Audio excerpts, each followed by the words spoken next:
Jhelum stadium میں کھڑے ہیں جناب، اور آج 14 اگست کے حوالے سے ہم اکٹھے ہیں انشاءاللہ، اور ہم اکٹھے رہیں گے.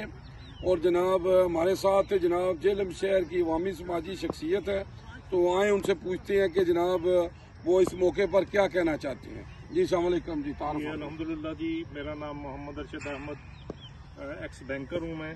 تو سب پاکستان کی عوام کو، ساری قوم کو میری طرف سے مبارک. اور یہ میں کہنا چاہوں گا کہ خدا کرے کہ میری عرض پاک پر اترے وہ فصل گل جسے اندیشہ زوال نہ ہو.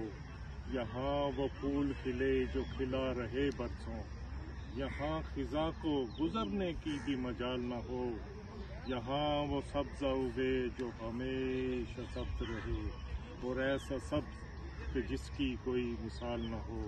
خدا کرے کہ میری عرض پاک پر اترے وہ فصل گل جسے اندیشہ زوال. بہت اچھے جی، پاکستان زندہ باد. جی جی ماشاءاللہ جی، بہت اچھے جذبات نے انہاں دے. جناب آزادی بہت وڈی اللہ دی نعمت ہے، اور اللہ واسطے سانو اکٹھیاں رہنا چاہیے اور آپس وچ محبت کرنی چاہیے. یو جی نیوز جاوا جی جیلم.